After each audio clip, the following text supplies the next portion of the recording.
Coming to you live from the Pensado Theater at the all-new SAE Los Angeles campus. Pensado's Place is brought to you by Vintage King, the Blackbird Academy, Audio Technica, Aftermaster, Isotope, Studio 202 DC, Avid, and The Recording Connection.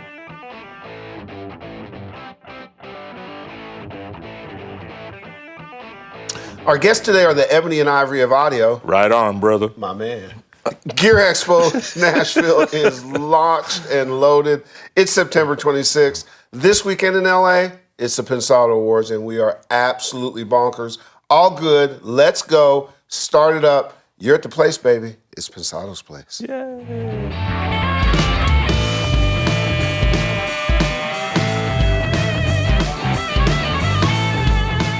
Hey guys, thanks for coming out and hanging out with us today. So many things going on. I'm gonna toss it over to Mr. Are you Ebony or Ivory? I can't remember. Depends on the mood. I'll be whatever you need to be today because I don't know where I am. Shall we get to it? Let's do it. Hey everyone, wonderful to be with you. Hope you are really well. We are all on pins and needles in anticipation of Pensado Awards 2015. Yeah. Apologize if Dave and I are twitching uncontrollably and making strange noises. We are absolutely bananas. When some of you watch this, it may already be done, but right now as we tape it, it's a couple days in front of us and we're crazy. But like the Jamaican bobsled team, we will head this thing downhill, try not to hit the sides, and get to the finish line. Hosts, presenters, winners, surprises, all ready to go. Big thanks in advance to CLA, Young Guru, Sylvia Massey, Justin Meldale Johnson, and the dog, Randy Jackson. Also to Quincy Jones, The Weeknd, and so many more. If you have a chance to be there, be there. We're going to try to do our best to do our thing. But right now for us, it feels unreal. But since we are absolutely crazy and don't know any better whatsoever, we've got the next Pensado event teed up and loaded. That's right. Can't make it to Pensado Awards? Don't worry. Get to Nashville. It is time for Gear Expo Nashville 2015. It's the block party you got to be at. It's at the incredible, award-winning, gorgeous, absolutely gorgeous Vintage King Nashville facility. Some super cool panels, for example, Nashville's Finest, a producer and engineer all-star panel. We'll give you those names soon. Electronic instruments for studio and stage. Innovative tools from Moog, Ableton, Native Instruments, and much, much more. Career paths for women. Hear from the pros. We have a panel of some of the most incredible women in very broad areas of the business. You can find out what may work for you. And this panel you learn from can be for women or for men. And then another thing that I think is really critical is we're going to do a social media panel. We'll have our own Will Thompson, who is frankly a big key to our success. Mm-hmm. We'll have a bunch of other media experts here. And this will help you, and this is where it applies to you. This helps you with your SoundCloud. It helps you with your Facebook posts, Snapchats, Vines, YouTube, and everything else. That's critical information that you need. There'll be food, drink, people, merriment, talent, Dave and I, and all of you, and we cannot wait. Here's what you do. Go to GearExpoNashville.com. You see it right below me. Check it repeatedly for updates. It's all free, and I'd advise you heavily, please, please reserve early. Who brings you all that? Our incredible sponsors. That's right, Vintage King, the Blackbird Academy, Audio Technica, Aftermaster, Isotope, Studio 202 DC, Recording Connection, and Avid, all for free. That's why we talk about them each week, because it's very hard to find people to do that. Speaking of Nashville, not just September 26th, but before that at the incredible Blackbird Academy, Master Blaster here, going to be down there. You're going to be down there teaching, right? And, I'll be down there learning. Right. Nobody has more fun than me.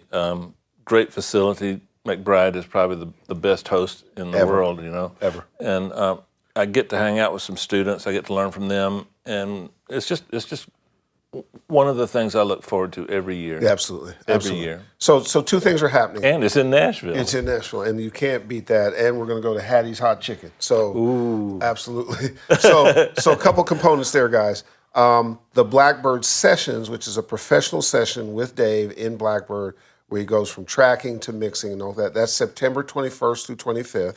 And then their studio class starts September 28th. Dave and I are going to hold over after Gear Expo Nashville and speak to the class at the top. So sessions, September 21 through 25, go to Blackbird's website. You can get the information there. And if you're a student and you go to the class, which starts on the 28th, Dave and I will stop in the first couple in of real days. quick, Herb. Yes, sir. The sessions with me, they don't end the day that we leave Nashville. That's when it starts. The last one we did, we're still talking and everybody's still kind of sharing information and growing, and we've done a couple of Google Hangs. And I just love that sense of community that we get when we leave there. And Can I be a little biased? of course. So let me say this directly to you guys. The reason Dave is so popular and the leading online teacher in the world in this space is because when you learn from him, you're going to have him as a mentor forever. And he keeps people in touch. He keeps the community going. Trust me, I can tell you from experience, we build a business around it. So if you get a chance to go to sessions, it is a value add that you can't beat. If you get a chance to go to the class, do that. You will have a grand old time. Yeah, fair enough? Absolutely. Absolutely. We look forward to it. It's pregame for the award show. This week we're going to do just Ask Dave and Herb. We got a bunch of questions from Facebook, so I think we get it going, don't you? Yeah. Let's do it. This is our annual. Our fifth annual Ask Herb and Dave. This year. Maybe it's 20th. I can't remember. It's 5 or 20. Somewhere there, absolutely. So here we go. Hey guys, good to be here. I'm looking at the Facebook questions. We thought we'd fire through a bunch and try to get you some answers. So first one to Dave. While I understand most of the audio you receive, this is from Martin Allen, is professionally recorded.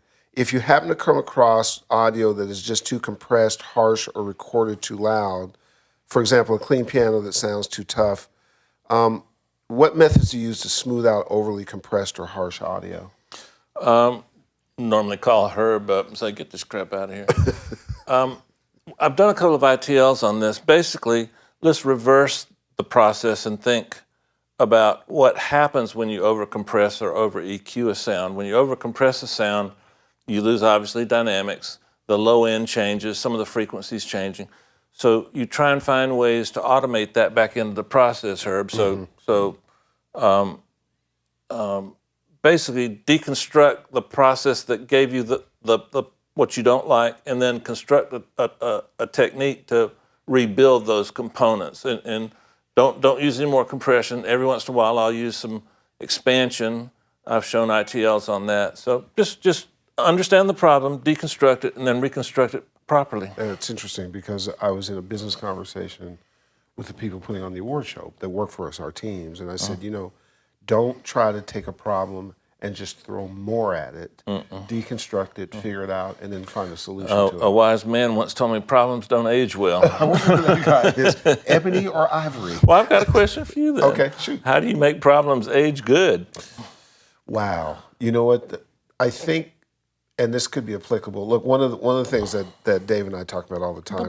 Don't be using 3-syllable words. I'm like using little tiny 2-syllable words. Well, sometimes if you wait, a problem will evolve into something that you might not know, and it's a little scary to wait, but oftentimes you get a better outcome.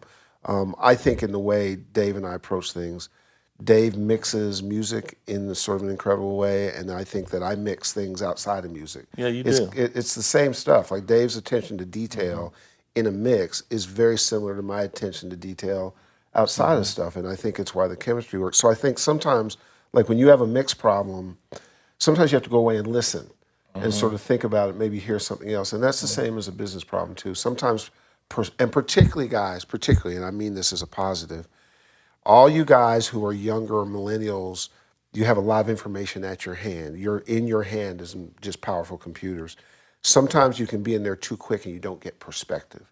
And when you want a problem to age well, you need to allow it to have some perspective and breathe. So does that answer? Yeah, 100%. One of the things that you guys might not know or be aware of, but Herb starts planning these events like our award show coming up 8-9 months ahead of time. And so what I've learned from him that I apply to my world is attack a problem before it becomes to fruition, before it exists. And planning is your number one friend. And it seems like everything in life. And then Herb has the perfect blend of trusting people, hiring the best people for the job, letting them do their work, and then he comes in and makes sure that the team is coordinated and functioning, much like a coach in an athletic event. And then sometimes he has to solve problems, and he does that spectacularly well. It's a very complex thing putting on an event without having a plan. You know what I'm saying? It's but it's mixing in a weird way. And It really is. I mean, at the end of the day, if you fail to plan to fail. That's just the reality. If you take anything away from this, that is an axiom that will literally serve your life well. I learned it mostly by failing, and said, this doesn't feel good, so let me start to plan. And you can move forward. Here's another one for you, man. Okay. In urban music genres, this is from Mehdi Heisenberg. What are the main differences kind of between a 2015 urban mix and a 2010 urban mix? What philosophy would, if it's evolved, what philosophy caused it to evolve? Well, of course it's evolved. It seems like, and this is just my opinion, but hi-hat parts are getting a little busier. They're not contiguous. So instead of having you might have if that comes through the mic, it's a miracle, a testament to Brian's work. But hi-hats have changed. The use of effects has changed. We're getting a little echoed out, so a little less echoes coming up, a little more really cool delays. And some genres, subgenres of urban, vocals are louder. But I think here again, to me, Herb, the process is such that just about everything in life, from investing to mixing, if everybody's selling, buy. If everybody's buying, sell. If everybody's using reverb, go dry. If everybody's dry, go wet. And you've followed my career closely because you're responsible for it. And that's kind of been a tenet of what I do. I try to musically go in different directions than the crowd, but not let the crowd know we're doing it, so that I have a way to stand out from the pack. I'm going to be a little bit of a Dave fanboy right here. First of all, there are a number of people responsible for Dave's career. I've had a big hand in it. I've had a hand in the certainly this most recent chapter, of which I am extraordinarily proud of. But here's the reality about Dave. That contrarian approach that he has, which we share in our approach to things, is always serving the bigger goal. And the bigger goal is actually to get to everybody. So he sort of tries to find a way to have an individual. The best mixers to me have an individual signature that somehow they make mainstream. You know, my nickname for Manny American, for instance, is the nuclear option. Because if you want your shit to blow up, give it to Manny. It's just going to blow up. That's so true. And if you listen to Manny's mixes, inside one Manny song, there's so many different subtleties going on, from emotional live feeling things to stuff that bangs to stuff that pops. And he takes you on this ride, and that's kind of Manny's signature. Dave knows how to take any genre. I mean, look, as a manager, let me brag. In the last 4 records, I think you've done Afrojack, Florida, you're doing Frank Ocean, and those are, people very specific about what they want to do, and you've managed to find a way to have their mixes represent them, but also represent you. The best mixers have a thing they want to put on a record to move forward. So the lesson is bring yourself to the mix. Don't be afraid to be contrarian. If you're going to just be part of the pack, you're never going to stand out. And that comes from trial and error and having some cojones to go learn it. Do you think that's fair? 100%. As great and as amazing as Manny is, the world doesn't need another one.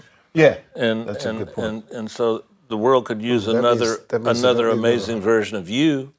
It doesn't need another amazing version of me. And even if you could be half price, and they're still not going to go to you. So find the uniqueness within your personality, whether you're doing what Herb does or what I do or any of our staff, and find those unique parts of you that give you pleasure to do and that people respond to. And that's the secret to anything, really. Now, here's the most important technical question of the whole day.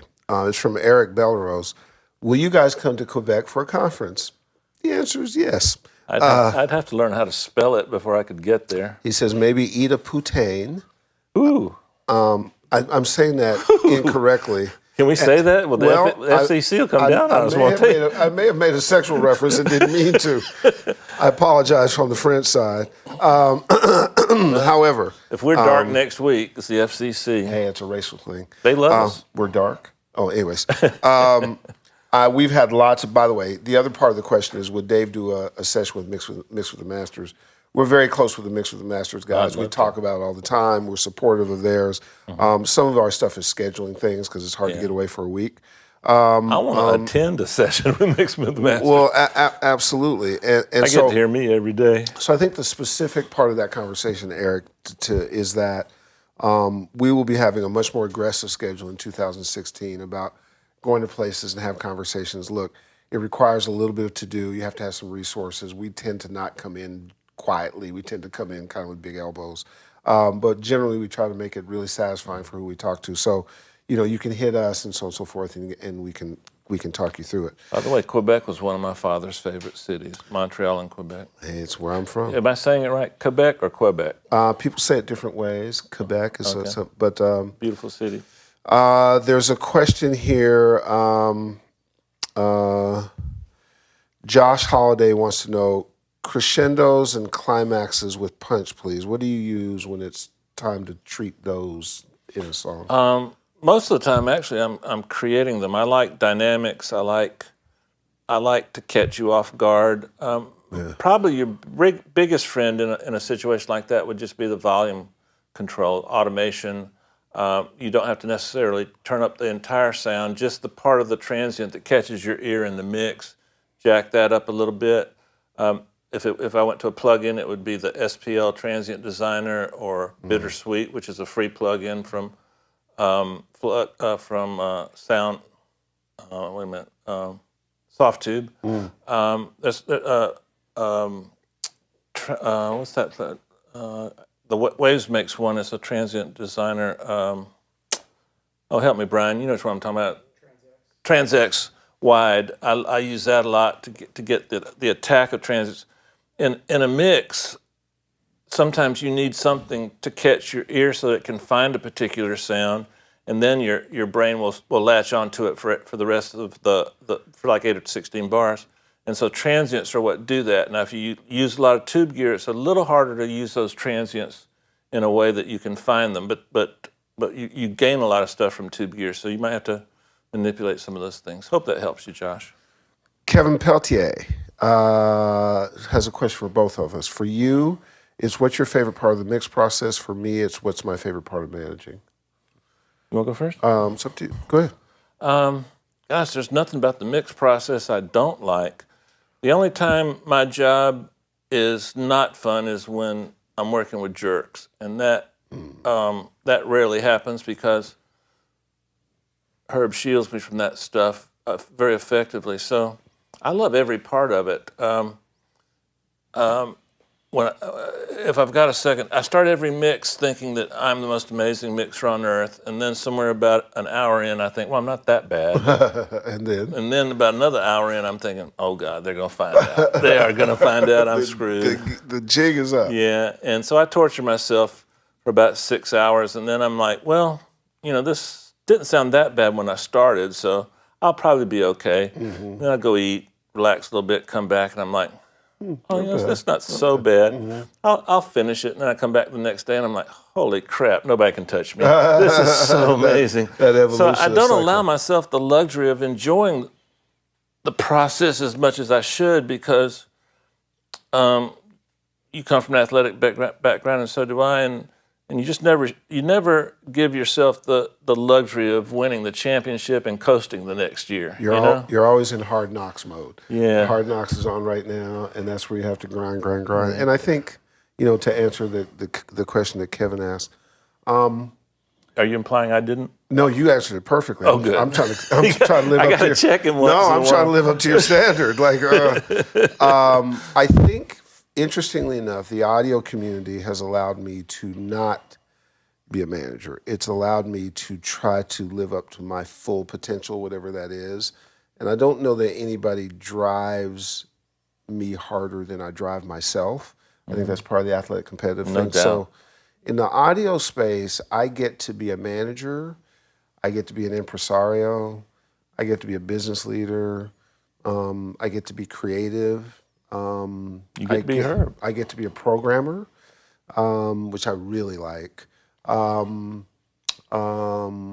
deal with financiers, I deal with lawyers, intellectual property, and all kinds of different things that I think speak to capacity. I'm not saying all that to say I'm all that. I'm saying that this community has allowed me to indulge in all those kinds of things and help to contribute to something that we are extraordinarily proud of that you've allowed us to have. That really, if we listen to the people who talk to us, and I was telling a businessman the other day, I measure us by how other chairmen talk about us from all kinds of different places. And we get this look at the way we do business, and so far, people really like it. And that's a lot of my space, and that's very important to me that we are respected for what we do, that we handle our sponsors properly, that we do customer service properly, that our teams are efficient. Probably the best thing that I like, besides all that, which I like all that, is that it's seemingly so our teams like working for us because we have them working for us. So I got people on the other side of the camera now nodding yes. I hear a lot of very positive things back, so does Dave. And the fact that we can put together a family, and I will tell you, there's two things about that. Ed Sheeran talks about the A-team. Pensado's place has the A-team.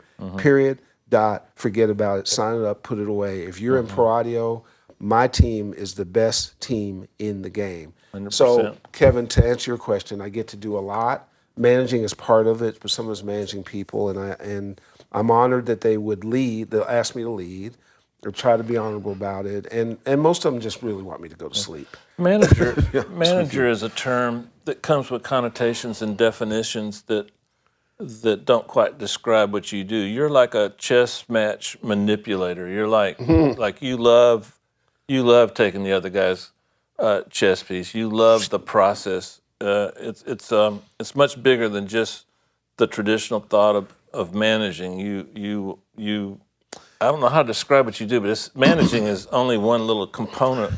It's a little about kind of what we talked to you guys about being in digital media. You're now a hybrid, and you have to have your hands on a lot of things. And by the way, periodically you get your clock cleaned. Like you're not batting 100%. But what you do is when you get your clock cleaned, you clear up the cobwebs. You learn how the guy clipped you or the lady clipped you, and then you come back with a defense for that. So you're always staying alive. I think that we're doing all this because you allow us to do it, and 100%. we're going to keep doing it. And thank you for inspiring us, and that's why we hope we inspire you, because Dave and I have never been more alive at what we're doing. It's the most unbelievable journey. We get a lot of attention, but the reality of it is there is a badass crack squad behind us helping us get there. So They'll meet them. they will meet them. They will meet them both at the Pensado Awards and at Gear Expo National. Here's one. Tim Rock. Could you give us some tips for clean but full bass, please? That's like asking me if I can give you some jalapenos that don't have heat. The bass sound, we were talking earlier, the sound, the bass frequencies are a little harder for the ear to latch onto. So what we do is we tend to use a little color. I don't call it dirty or clean or anything, but it's a harmonic component that helps your ear find it. It's hard to make a dirty bass sound clean, so I might be misinterpreting the question, but I think that the whole concept of analog is a bit anathema to the concept of trying to get a clean bass sound, because that's why we like analog, is because it will contribute some unclean things to the process. So I'm not sure I've answered your question, but with my limited knowledge, that's going to be about as good as we get on that one. So one of the questions was, I'm trying to find it now. This made me sweat. This is from Andreas Ace Kasson for both of us. Okay. How do you get your music or your work in general to the right people, big people? How to reach them? Well, my experience in today's world is if you have something that really has value to someone, they'll find you. And they'll find you rather quickly, whether it be SoundCloud or any of the other traditional forms.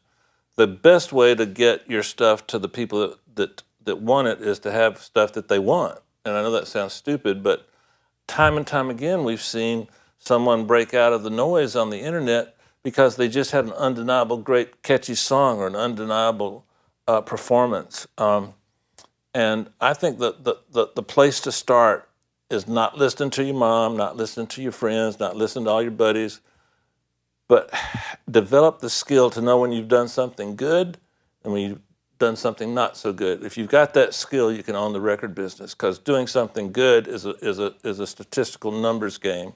I've talked to some great writers like you have yourself, and I've asked them how many songs you have to write to get a top 100, and some people say 50, 60, 100. So it's great to love everything that you do, but it's also great to know when you've done something great. And when you've done something great, you'll be shocked at how many people.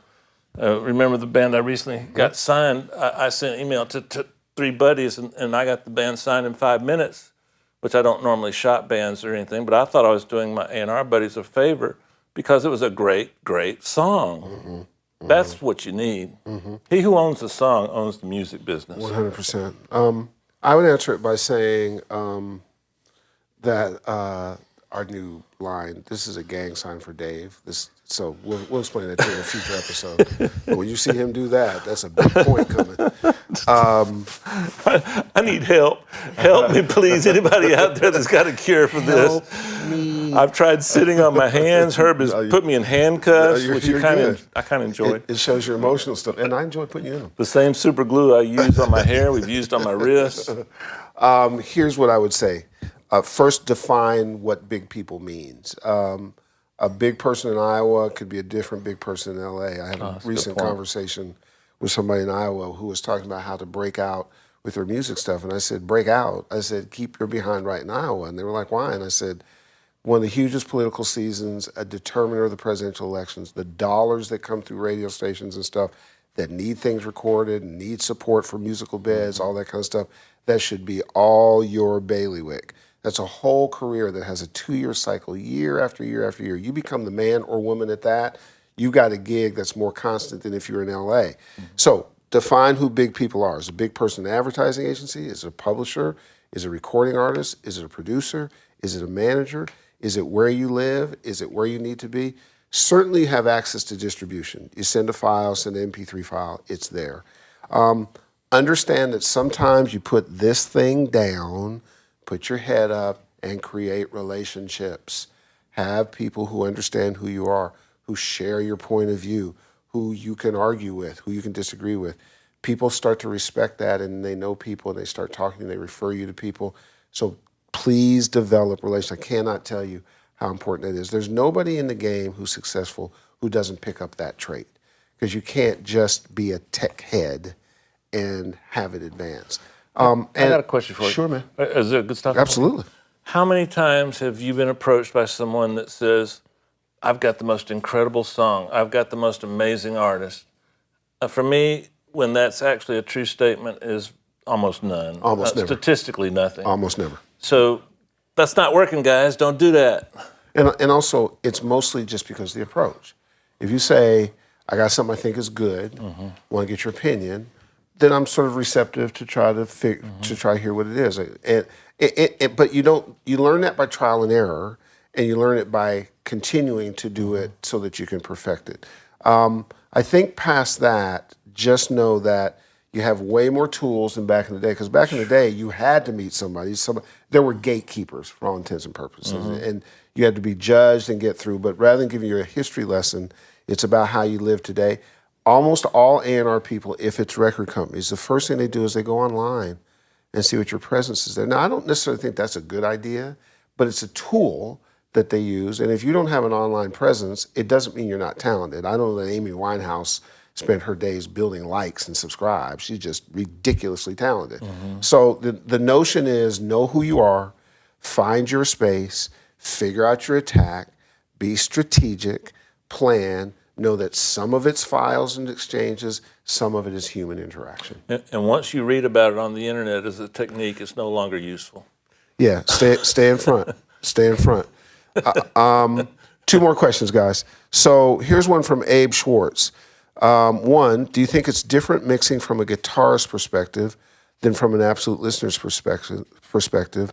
And two, how do you balance what you see with what you hear? Great question. Abe, I don't. I'm a guitar player at heart. Sometimes I feel like a failed guitar player as opposed to a successful mix engineer. My mixing was heavily influenced by my live performances, of which I played guitar the most. So I don't know that guitar influences me on the way I mix unless I get a guitar to mix in the mix, and then I probably approach it a little different being a guitar player than a non-guitar player. What was the second half for him? The second half was how do you balance what you see with what you hear? Left brain versus right brain. Well, first of all, you have to have a brain. I'm sorry. Well, there you go. Tip your waitresses, drive safe. We'll see you next week. Good night. I'm struggling a little bit right now because I spend a lot of time on the edit page, so I'm having a visual component to my sound. I share a room with a gifted engineer, and he uses a studio facility. He uses only the mix page, so he rarely sees the audio. I think it's probably better not to see the audio. Back in the console days, we didn't need to see audio, Right. and it's a crutch a little bit for me. So I'm struggling with that one. Check in with me in about 6 months, and I'll have an update for you about that process. Right now, my heart says it's better to just use your ears, close your eyes, shut out all other distractions, and turn the lights down in the room. I think that's probably the best way to go, but I'll tell you in about 6 months. Now, this next question is really good, but the name is spectacular. So the question is separation, when, why EQ, and when and why panning. But the guy answering the question's name is Dingo Spee. Now, if you're named Dingo Spee, you've got to pay attention to that question. So Dingo, I forgot the question. Exactly, because I want to discuss the name. Dingo Spee is just, I may use that just driving around now. So when people call me, just call me Dingo Spee. Dingo, what's up? What's up, Dingo? Dingo Unchained. Dingo Unchained. So separation, when, why EQ, and then when and why panning. Well, panning, let's start with that. For me, I pan from the stage perspective. So I spent so much time on stage as a performer. I like the mix to be from that perspective. So I put my hi-hats on the left side of the mix, and I try to create left and right depth with panning. I try to create front and rear depth with controlling transients, with reverbs, with early reflections, things like that, and try to create an image in the listener's mind. And I'm one of these people. I like balance in my mixes. If I got too much going on the left. It drives me crazy. Well, that's why, because left over here will make you nuts. Yeah, derecho. And EQ is probably the most misused and misunderstood process in engineering. My assistant Leandro and I have been focusing more on using equalizers to manipulate feeling and vibe and emotion as opposed to manipulating frequencies, and that's producing some good results for us. I would say trust what you're given, unless you're doing it yourself. Then you might want to leave it for a few weeks and then come back to it with a fresh ear. But one of the myths about EQ is that carving, whatever that means, is better than boosting. Just whatever it takes to make the energy flow and to give it a unique space in the panning process. So I use EQ respectfully. Life rarely gives you anything for free. So whenever you hook up a piece of gear, a plug-in, you get some value, but you also lose some things. So you have to make sure you're gaining more than you're getting. So last question is from William Johnson, who says, if I publicly admit to being a Pensado's Place fanboy, can I get one of those cool mugs? I say yes. I say yes. You think? So he's got to, all right, so here's what you have to do, William. You have to publicly admit it to Chongor. so that it doesn't have to go public. Just, you know how to contact him, and if he comes to Dave and I and goes, he admitted it in a really cool way, Chonga will get you a mug. And by the way, for the rest of you, we're just setting up our store now, so some of our mugs and stuff are in place, and we can have a really smooth interaction. A lot of people want the mugs, and we want you to have the mugs. They're really cool, so stay tuned for that. Before we sign off, just remember, Gear Expo Nashville, you can see it right here at this URL. Go there, September 26th. We will be down there. The week before, the Master Blasters at Blackbird Sessions. If you can afford to come do that and spend time learning from Dave, is one of the most unique experiences in audio. It will last for you forever. You'll be part of the fraternity forever. The week after that, we are in the live class, the studio class for Blackbird. They want us to speak. And also, one of the things to keep in mind, the live school that they do, that's where a lot of jobs are. So if you want to go contact Blackbird, talk to Karma, find out the sessions that are available. It's going to be great. We love that. We're going to go get prepared for Pensado Awards. We're nervous and tired, and we're asking a lot of big people to do stuff, and they're coming. But we're going to bring this like we do and bring it up. We love you. Thank you so much. David, take us home. Hey, guys. Great questions. We got the best audience in the world. Absolutely. Love you guys. And got a couple opportunities to meet you in person, so check those out, and we look forward to seeing you. And thanks for everything. We really appreciate it. Peace.